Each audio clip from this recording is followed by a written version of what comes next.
원장님 안녕하세요. 네, 안녕하세요. 네, 오늘 어떤 이야기 해주시나요? 네, 오늘은 저희가 연애를 하면서 다른 사람을 만나고 싶어하는 심리, 이런 심리가 왜 생기는지, 그리고 이걸 어떻게 이해해야 될지, 이 주제에 대해서 얘기해 보려고 합니다. 네, 평소 저희 채널 주제보다 상당히 과감하네요. 네, 이 주제를 다루시는 이유가 있을까요?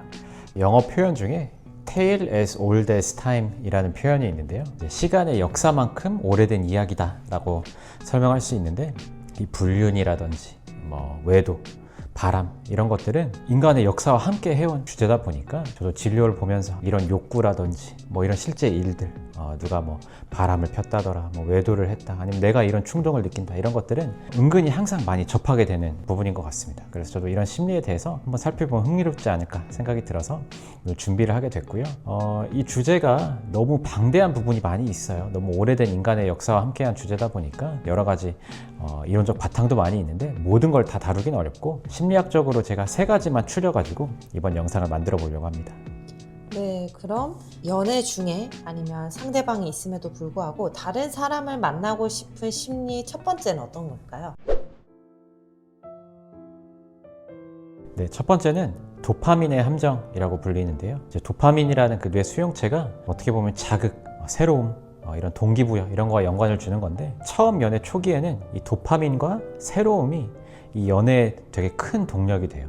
그래서 누군가를 알아가고 또 사람의 새로운 부분들을 내가 더 찾아내고, 또 내가 알아내는 이 새로운 사람이 나를 좋아해주고, 생각만 해도 너무 짜릿하고 흥미롭고 즐겁고, 이런 마음 자체가 서로의 사랑을 확 불지피기도 하고, 이런 걸 통해서 사랑이 되게 커가는 경우가 되게 많습니다. 하지만 이런 초기 시기가 지나다 보면 새로웠던 것들이 이제 익숙해지고, 뭔가 이제 다 루틴해지고, 뭔가 서로가 서로를 예측 가능한 것처럼 느껴지고, 이러면 이 도파민이 활성화되던 것들이 이제는 애착 관계, 이런 걸로 이제 좀 정리가 될 수 있는데요. 많은 분들이 이 시기에서 이 도파민이 없어졌다는 것 자체가 사랑이 식었다라고 착각을 하게 되는 경우가 많아요. 그래서 이런 시기에 뭔가 새로운 자극이 나타난다, 새로운 이런 감정을 느끼게 하는 이런 사람이 나타나면 이 새로움으로 인한 이 도파민이 마치 진짜 사랑이 다시 싹트는 것처럼 내가 인식하게 되고, 지금 이 관계가 마치 잘못된 것처럼, 이 도파민이 없으니까 이 관계는 잘못된 거다, 이런 식으로 내가 생각하게 되는 경우도 있습니다. 하지만 이 새로움은 사랑과는 다르고, 도파민이 없어졌다라고 해서 지금 이 관계가 안 좋다, 우리가 맞지 않다라는 것과는 다른 이야기이기 때문에, 이 도파민의 함정에 내가 너무 빠져버리면 계속 새로운 자극만 찾아다니게 되고, 그러다 보면 어떤 사람을 만난다고 하더라도 새로움이 없어지는 단계에서 사랑이 식었다, 나는 새로운 사람을 찾아야 된다, 이런 식으로 함정에 빠지게 될 수가 있습니다. 네, 그럼 두 번째 심리는 어떤 건가요? 네, 두 번째는 거짓 자기 문제라고 제가 표현을 하려고 하는데요. 거짓 자기라는 개념은 위니콧이라는 영국 정신과 선생님이 처음 제시한 개념이고, 남들한테 좀 맞추기 위해서 내가 보여주는 내 모습이라고 생각하면 쉬워요. 그래서 진짜 진솔한 내 모습이 아니라 사회적 환경이라든지 가족에 맞추기 위해서 내가 보여주게 되는 이런 내 모습인데, 누군가를 이제 처음 만나고 연애를 한다는 것 자체가 처음에는 내 진짜 모습을 조금은 억누르고 어느 정도 내가 좀 잘 보이기 위해서 이렇게 좀 보여주는 모습이 생길 수밖에 없습니다. 그러다 보면 연애가 시간이 흐르면 흐를수록 이 사람과의 관계 내에서 보이는 내 모습이 마치 나를 뭔가 이렇게 좀 족쇄를 채운 것처럼, 옮아매는 것처럼 답답함을 느끼시는 경우가 되게 많아요. 그래서 이런 분들 같은 경우는 이제 내가 새로운 사람을 만나고 싶다라는 이 말 속에 진짜 심리는 나의 새로운 모습을 찾고 싶다, 나의 또 다른 모습을 찾아내고 싶다, 이런 마음을 가지시게 되는 경우가 되게 많은데요. 대체적으로는 젊었을 때 연애를 시작한 경우에는 이런 경우가 더 흔하죠. 왜냐하면 실제로 나라는 사람이 많이 변화하는 시기이기 때문에, 예를 들면 대학교 때 처음 연애를 시작했는데 내가 직장도 가지게 되고, 나라는 사람의 이 캐릭터가, 심리가 더 성장을 하는데, 나랑 만나는 사람은 마치 대학교 시절의 나인 것처럼만 나를 보고 그렇게만 나를 이해하고 있고, 또 내가 변화하는 거를 못 받아들이는 경우도 있을 수 있고, 그렇다라고 하면 이 관계 속에 내가 진짜 내가 아닌 것처럼 느껴지고, 이걸 벗어나려면 이 관계를 벗어나야 된다라고 느끼게 되는 경우도 있어요. 그래서 어떻게 보면 관계라는 게 타이밍이 되게 중요하기 때문에, 서로가 잘 맞았던 시기가 있다고 하더라도 인생의 시기에 따라서 좀 헤어짐을 어쩔 수 없이 겪게 되는 경우도 있는데, 꼭 젊었을 때 이런 변화하는 시기에 만난 경우가 아니라고 하더라도, 결혼을 이미 해버렸다고 하더라도 결혼을 한 과정에서 서로가 바뀔 수밖에 없는 부분이 있기 때문에, 상대가 나를 옮아매고 있다, 상대 때문에 내가 진짜 내 모습을 보여주지 못하고 있다, 이런 식으로 좀 헤어짐을 어쩔 수 없이 겪게 되는 경우도 있어요. 그래서 어떻게 보면 관계라는 게 타이밍이 되게 중요하기 때문에, 서로가 잘 맞았던 시기가 있다고 하더라도 인생의 시기에 따라서 좀 헤어짐을 어쩔 수 없이 겪게 되는 경우도 있는데, 꼭 젊었을 때 이런 변화하는 시기에 만난 경우가 아니라고 하더라도 결혼을 한 과정에서 서로가 바뀔 수밖에 없는 부분이 있기 때문에, 상대가 나를 옮아매고 있다, 상대 때문에 내가 뭔가 탐험하지 못하는 것처럼 느낀다거나 진짜 내 모습이 좀 억눌리는 것처럼 느낀다거나 이렇게 느끼게 되는 경우도 되게 많은 것 같습니다. 그렇다고 하면 이런 경우에 많은 분들이 이 관계를 끊어내야지만 진짜 내 모습이 이제 나타날 수 있다. 이 관계 때문에 내가 발목 잡히고 있다.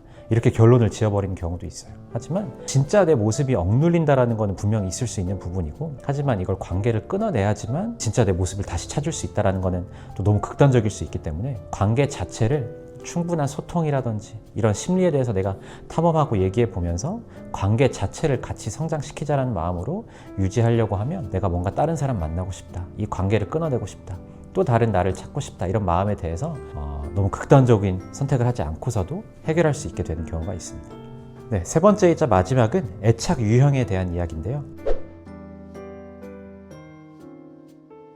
애착 유형은 정신과 그리고 심리학에서 많이 나오는 이야기인데, 특히 내 애착 유형이 회피형이거나 불안형인 경우에는 관계를 쉽게 끊어내고 싶고 다른 사람을 만나고 싶다라는 욕구가 다른 이유로 제각각 들게 될 수가 있어요. 그래서 첫 번째로는 회피형 애착 유형이라고 하면 누군가와 가까워지는 게 되게 부담스럽고 뭔가 내 경계를 침범당한다고 느끼고 내가 거리를 두고 싶다라는 심리가 생길 수가 있기 때문에, 누군가와 가까워지면 가까워질수록 이 사람이랑은 나랑 안 맞는 것 같아, 나는 이 관계는 아닌 것 같아, 나라는 사람을 보존해야 된다라는, 어떻게 보면 방어 기제가 발동되면서 이 사람이랑은 끊어내고 싶다라는 마음으로 아예 관계를 끊어내거나, 아니면 나랑 좀 더 잘 맞는 사람이 있을 거야, 내 완전한 자유라든지 내 완전한 개체를 다 보존할 수 있는 관계가 있을 거야, 이런 마음으로 다른 사람을 찾아 나선다거나 이럴 수 있는 경우가 있고요. 이제 불안형 같은 경우는 약간 다른 이유로, 불안형 애착 유형이라고 하면 저 사람이 날 떠나지 않을까?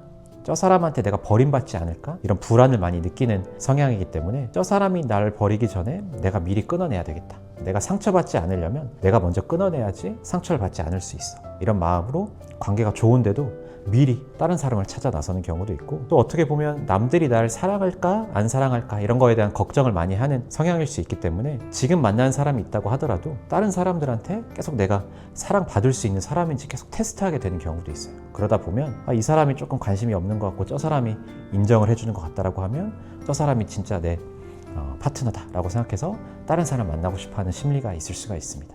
그래서 이런 충동이 들 때는 내 애착 유형이 어떤 유형인지를 내가 한번 살펴봐야지, 이게 진짜 이 사람이랑 안 맞아서 그러는 걸지, 아니면 내 안에서 나온 개인적인 이 애착 유형 심리 때문에 내가 끊어내고 싶은 건지, 이런 걸 좀 분리할 수 있어야지 무의식에 끌려다니지 않고 진짜 내 선택을 할 수 있게 되는 것 같습니다. 흥미로운 이야기인데요. 이런 심리를 어떻게 관리하고 좀 나 스스로 잘 다룰 수 있을까요? 왜냐면 상대방과 헌신적이고 안정적이고 따뜻한 관계를 이어가고 나 자신과 그 관계도 같이 성장해 나가는 것이 사실 행복한 삶의 큰 모습일 수도 있잖아요. 네, 제가 인트로에 말씀드렸던 것처럼 진짜 인류의 역사와 함께 해온 문제이기 때문에 이건 진짜 어디든지 보이는 것 같아요. 뉴스에도 나오고 영화에도 나오고 이럴 정도로 이건 되게 쉬운 문제는 아니에요. 그래서 내가 이런 식으로 하나 관리를 하면 내가 만나는 사람이랑 평생 행복하게 살 수 있을 거다라고 이렇게 쉽게 관리할 수 있는 문제는 아니고, 그렇기 때문에 완벽하게 내가 내 심리를 관찰하고 한다고 하더라도 인간의 충동이라든지 이런 것들을 완전히 조절할 수는 없지만, 적어도 이런 것들을 내가 조금 더 살펴보고 알아내려면 내 무의식이라든지 내가 어떤 식으로 결정 내리는 습관이 있는지, 이런 역동이라고 보통 불리는 부분들이 있는데, 이런 부분에 대해서 내가 살펴보고 좀 더 공부도 하고 알아내고 하다 보면 내 심리가 어디서 나온 걸까? 혹시라도 오늘 제가 말씀드렸던 이 세 가지 중에 하나는 아닐까? 아니면 오늘 제가 말씀드린 거 아니라고 하더라도 다른 여러 가지 이유들이 있을 수 있는데, 이런 것들에 대해서 내가 이해를 해야지 무의식적으로 끌려다니지 않고 파트너랑 같이 성장해 가면서 관계를 잘 유지할 수 있게 되는 것 같습니다. 그럼 정신과에 내원해서 상담할 때 이런 주제도 원한다면 정신과 의사랑 다루게 되나요? 네, 그렇죠. 실제로 저도 진료를 보다 보면 처음 오실 때 이런 주제 때문에 힘들어서 내원하신 건 아니라고 하더라도 진료 보다 보면 나에 대해서 알아가다 보면서 이런 부분이 나의 과거 연애 관계라든지 아니면 현재 연애 관계, 결혼 관계 이런 거에 영향을 주는 것 같다라고 좀 알게 되시는 경우도 있고, 저도 이런 부분에 대해서는 많이 탐색하고 살펴보려고 하는 편입니다. 네, 오늘은 연애 관계에 있어서 다른 사람을 만나고 싶어하는 심리는 어디서 나오는 걸까에 대해서 제가 세 가지 주제로 얘기를 해봤는데요. 다음에도 또 다른 대인관계라든지 연애 관련 주제로도 영상을 만들어 보도록 하겠습니다. 네, 보시는 분들 흥미로우셨나요? 관심 있는 주제나 궁금한 주제 있으면 댓글 좀 많이 달아주세요. 댓글 많이 달아주시고 해주시면 감사하겠습니다. 감사합니다. 네, 감사합니다.